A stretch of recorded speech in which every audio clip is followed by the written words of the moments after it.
Yeah. Yeah. Yeah.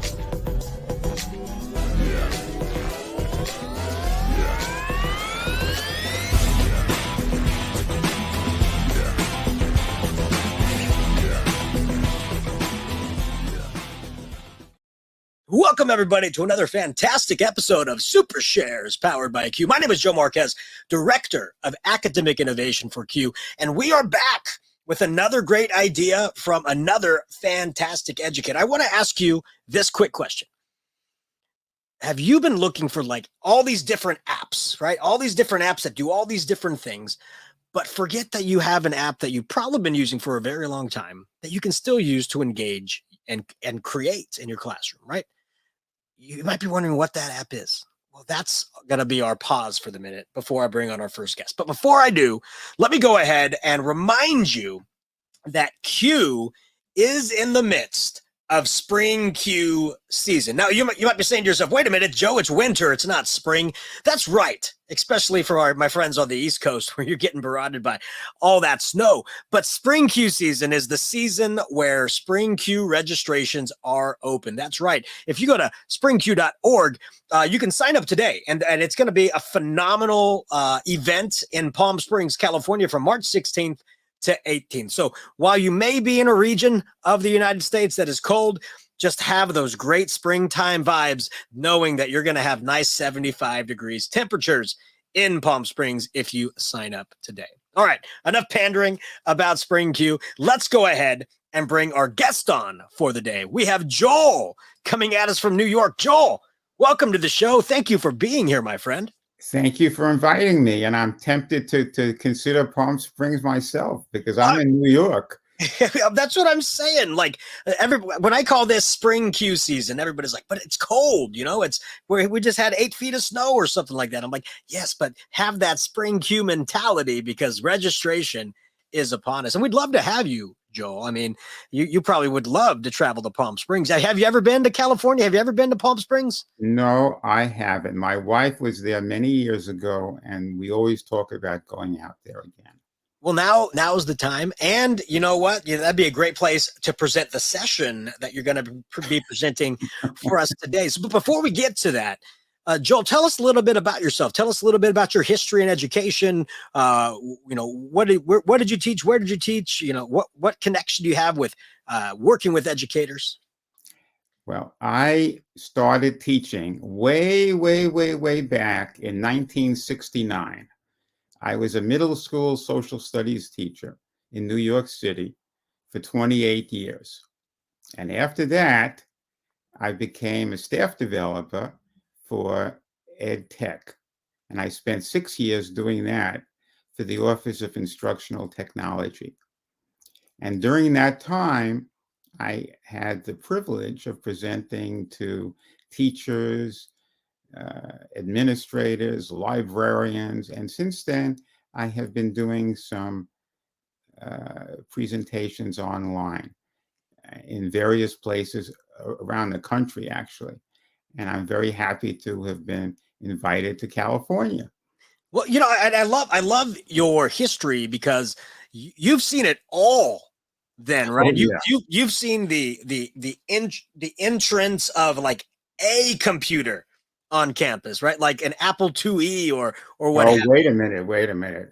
And now you're talking about my fond memories. An Apple II, I won a grant during the 1980s, and the grant was for one Apple IIe computer in my classroom. And I was the only one in the school who had a computer in his classroom, except for I hate to use the expression, labs at that time.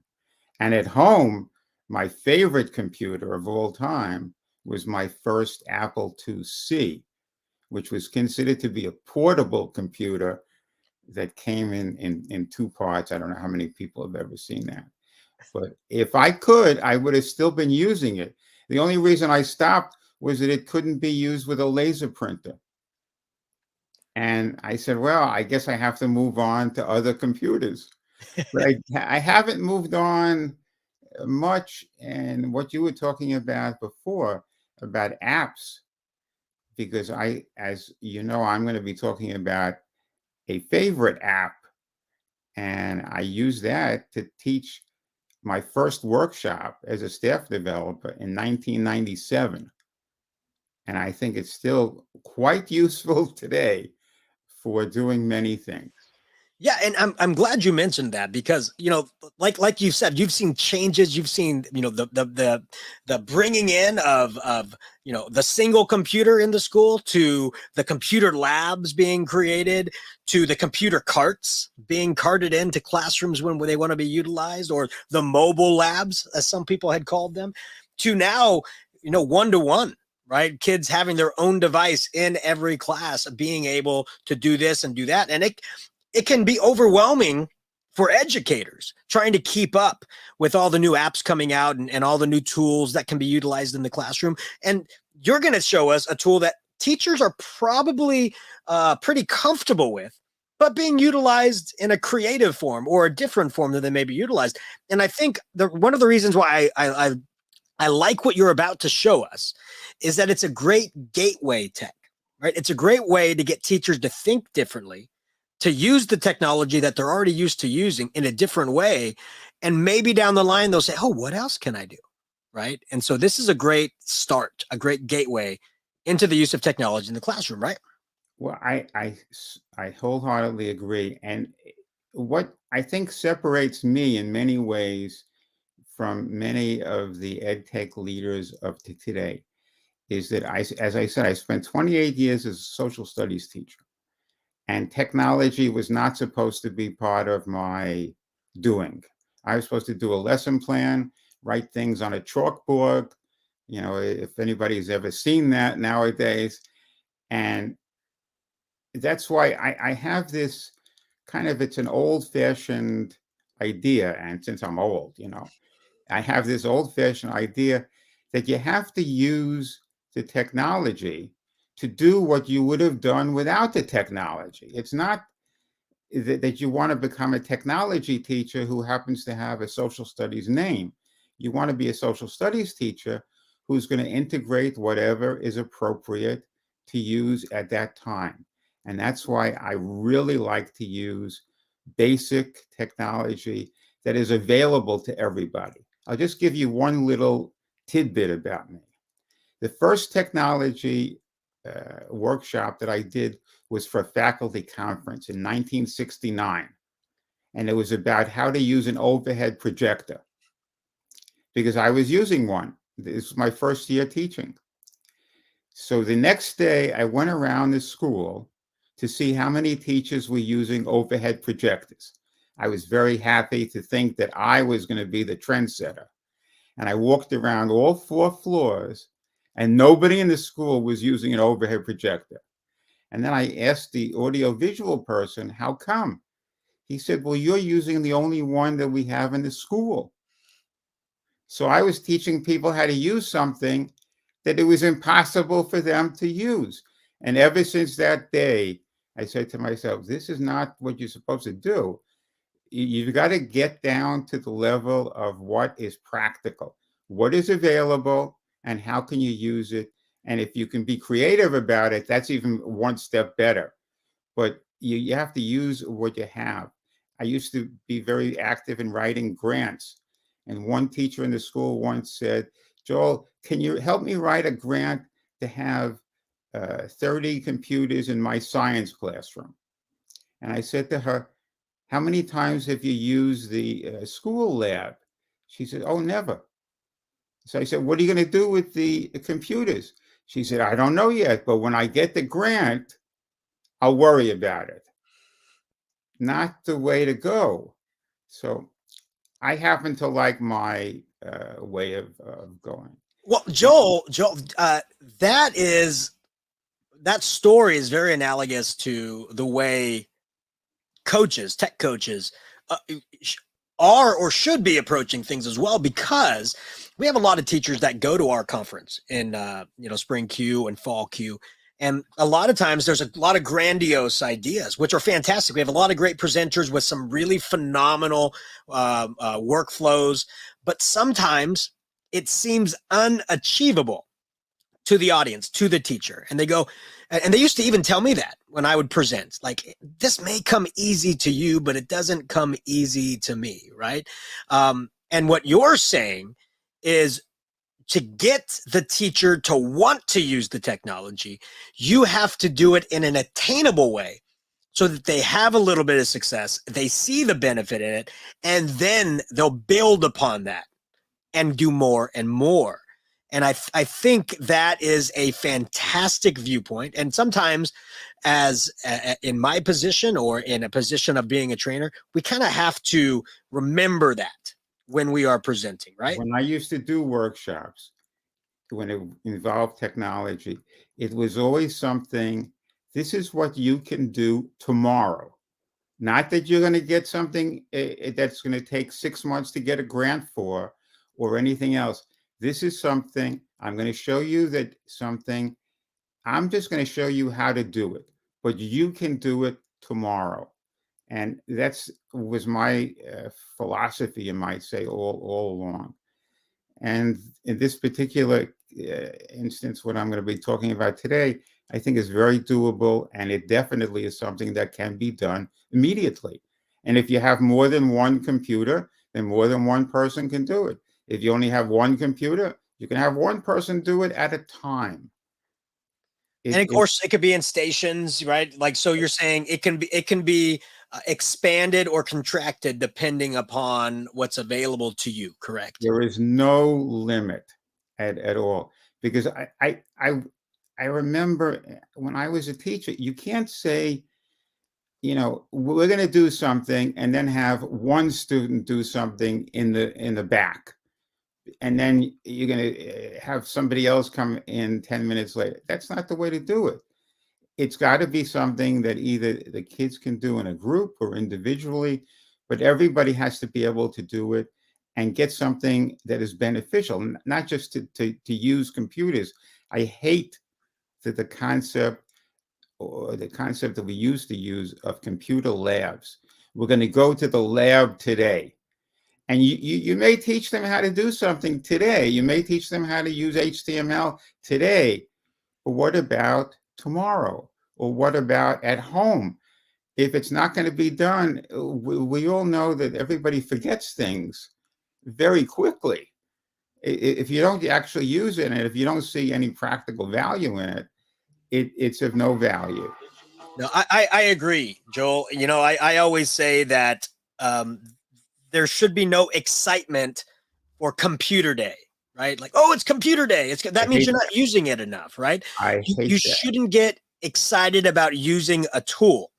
You should get excited about what that tool will help you create. You should be excited about the lesson. You should be excited about the process. You shouldn't be excited, yay, we get to use a computer today. Like, you don't see any students saying, yay, we get to use a pencil today. Well, right? You just hit what I have said all the time. To me, a computer lab is the same as telling somebody that we're going to the pencil room and we're going to teach you how to use a pencil today. You got to use it. That's why pencil became number one, because actually people used it. And I think that the other thing that I'm going to mention in a few minutes is you have to have something that can be shown to other people. A student does something, and the traditional way of doing things was you bring it home and it ends up on the refrigerator with the magnet so that everybody can see it, or you can show it to grandma or anybody that you know. Computers, too often, it's just something that you can use in school. And that's why I'm very hesitant about applications that only can be used in specific places and on specific computers. That's why I always try to do things that can be used by anybody at any time. It can be a teacher in school, it can be a teacher at home, it can be a student at home. All we're doing is showing people how to do something that is useful. And I hope that this is going to be one of those useful things. Very good. So we've already teased this enough for our audience. So let's go ahead and show them what you are going to be showing them today. Okay. What I'm interested in is I want everybody to write a book, preferably today.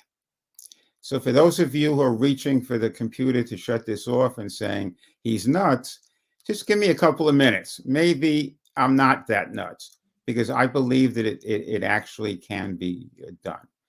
And I'm going to show you two ways of uh, doing it, both of them using the same application, which is, to me, the beauty of it. Now, what is this secret application that I have in mind? Well, it's PowerPoint. Or if you don't have PowerPoint, you may have Keynote on your Apple device. Or if you don't have one of those, you can use Google Slides or any slide making program. And I use that because you can do things to the screen much more easily than you can even in a word processor. So let me show you an example of the books that I have in mind. This is an example of a book. It actually consists of only 8 pages, but those 8 pages are on a single sheet of paper. You can see it on the picture of it. It's a single sheet of paper that when you fold it together, you can make 8 pages out of it. So how do you do that using a single sheet of paper? The magic is in this template. It's one computer slide. It's one PowerPoint slide. You see the way I've divided it into 8 boxes.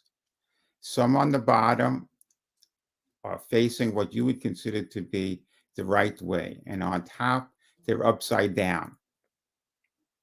When you fold this paper together, you can make it into a book. Let me show you. You can see it a little better here. Some of them are upside down because when you fold, in the folding process, it makes it look normal once they've been put together. And the book actually looks like this. The one that I showed you in the first screen, that's what the book looks like when you write it. You notice that the bottom row looks the right way and the top row looks upside down. When you're using a slide program like PowerPoint, you can shift the boxes. These are text boxes, and you can shift them. This is the way they look, and you can shift them with that little thing on the bottom.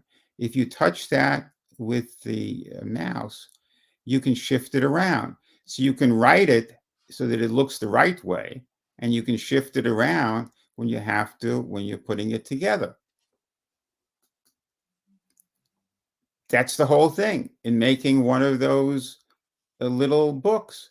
Now, what I'm showing you here is a template to make another book. And this one is even easier, I think. And you're still using PowerPoint, because what I'm going to tell you to do is to make what we call an ebook or a digital book. This template, and I'll provide the template for you if you want to, is simply a single slide. You put things on it in the regular way that you would make a slide. You have headlines and text. You can put pictures or drawings, whatever you want. Because when you have several slides, when you save it, I know that we normally save it as a PowerPoint slide, but you can save it as a PDF. And to me, a PDF simply means a ebook. This is what another page could look like. And now, voila, you have made 2 books. And you really can do it. And what are you going to use? A program that we all have been using for years. As I said, the first time I gave a workshop in using PowerPoint was 1997. and it's still going strong today. And you know what, Joel, like, because of the simplicity, right? Because of using a tool that we all use every single day, and because as well, like Microsoft has the ability to send these templates out to the students via Microsoft Teams in a classroom using the LMS. You have the ability now for students to collaborate on these. So now you can have teams building the book together, co-authors, as you will. There's so many different things that it can be done, but it's a simple idea. And I think one of the powerful parts of this idea is the way that you set the template up for that 8-page book. They print it and they cut it in a very particular way where it turns into a book.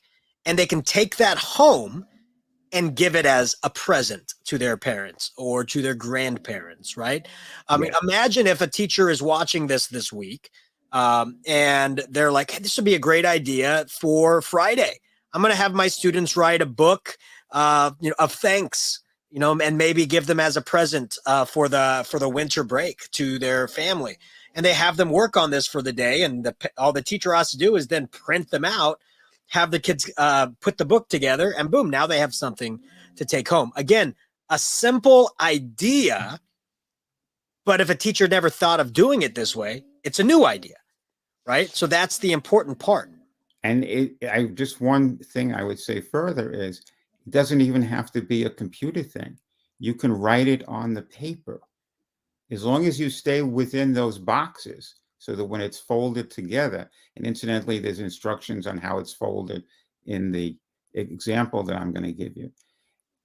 You can do it all without computers at all. Just need a copy device, either a printer or a copy machine. So it's a win-win, and it's fun. Yeah, and I'm glad you mentioned, like, right now the website, your website, is scrolling down on the bottom, and they can get the template and the instructions on how to fold it. Because that's the one part I was probably hearing some teachers yelling out into the cyberverse right now, saying, "How do I fold it though? How do I fold it though?" So given those instructions that if you download the example that I have, you'll see that there's information about how it's done, and there's actually a reference to a video that you can see online. And good. And then I love the fact that so like whenever I look at technology, I look at SAMR, right? The process of implementing some technologies in the classroom, and always the first step of SAMR, right, is that substitution, right? Like, yes, you could do this on paper. You have the template for it, but you can do it digitally. How are you going to augment that? Well, you just showed the ebook, right? And you were mentioning you can turn it into a PDF and share it out that way. But there's also a way, like in Google Slides, you can actually publish to the web, and that ebook now has a website. And then you can share that website out with people, and they can go through your book online just by clicking next. So that's another way. So now you're giving it to community. Now you're pushing it out of the classroom. So you're traveling up along that SAMR model. And, a lot of teachers or tech integrators go like, we try to get out of the S phase as quickly as possible. Well, you don't want to do everything in the S phase, but it's not about getting out of that phase. It's using it when needed, moving along when you can. But there's nothing wrong about doing an activity that sits at S in SAMR. You just don't want to sit at S all the time. And I think you're showing that S really stands for simplicity. And you're showing that this can be done with a single computer, right? You're showing it can be done if you have no computers. The teacher can print this out. It can be done in an analog way, and then cut it up like origami, right? So that it can be turned into a book. But also it can be expanded upon. It can be augmented on. It can be modified to be done in a different way. And I wanted to share this with everybody because it is such a simplistic idea, but maybe it sparks some like interest or innovation in you, members that are watching. Like, but I could do it this way now. Or, I can do it this way now. Or, in science class, I can actually have them write a story of the lab or the scientific process and the conclusions, the last page. Like, so many different ways it can be used, but it's up to the teacher to discover how they can use it. And you've given them the template to start that process. So, Joel, I just want to say that I appreciate you. I appreciate your knowledge, your years of experience, and your willingness to continue to share that experience and knowledge with others, because that is what sets educators apart, is the transfer of knowledge, not only to students, but within our community and beyond, because we only become better together. And you are the embodiment of helping us become better together, and to remind us it's not all about the bells, the whistles, and the flash.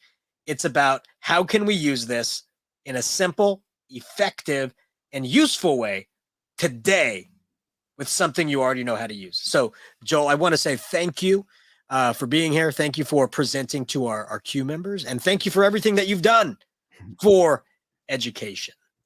It's my pleasure, and I do it only for fun.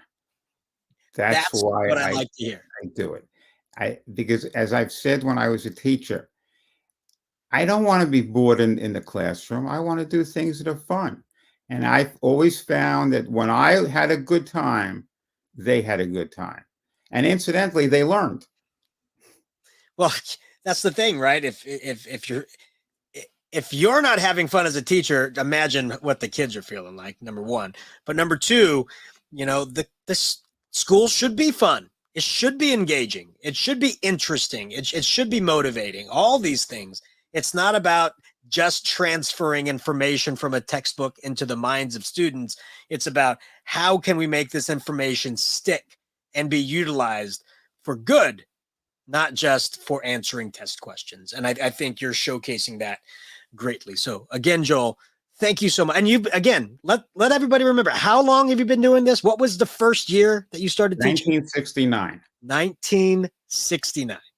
Joel, thank you so much. I think you need to make a shirt that says bringing it since 1969. I think that should be a shirt that you should get made. I think maybe I'll give me your wife's contact information. I'll let her know that that's the shirt you want her to make for you. All right. Thank you, Joel. Appreciate you so much, my friend. So, I mean, again, Joel has been in it to win it since 1969, continually learning, continually gaining knowledge, continually sharing. And he's still doing it. And he's saying he's doing it for fun. Are you still doing it for fun? Now, I'm not saying is every day like rainbows and butterflies. I'm not saying is every day, like happy-go-lucky. But in your heart, are you still doing what you're doing because it brings you joy, because it's fun? If not, find ways to make it fun. Find ways to bring that spark back. And sometimes doing something as simple as creating a book from a PowerPoint or Google slide can bring that spark back, because you get to see the kids create and be the makers of their own content. Flip that switch and find that joy. And you know what? If you're still looking to find that joy, why not join an organization that helps you bring that joy? And I'm not necessarily saying you have to join Q. There are so many amazing organizations all across the United States. But find those people that help you bring that spark back. Find your learning community. And if Q is that location for you, come on over to q.org. We'd love for you to join our Q community and stay connected through our community portal, where you can ask questions, where you can share advice with everybody instead of just yourself. So again, I want to thank Joel for all of his years of service and continued service to the great cause of education. And I want to thank you, the educators of the world, for sticking it out, for enduring and processing and getting past what these past years have provided us. And just thank you for your heart and hard work every single day, because the most important job in the history of the world is the teacher. So keep pushing it and keep changing the world, one year, one classroom, one student at a time. Have yourselves a wonderful, wonderful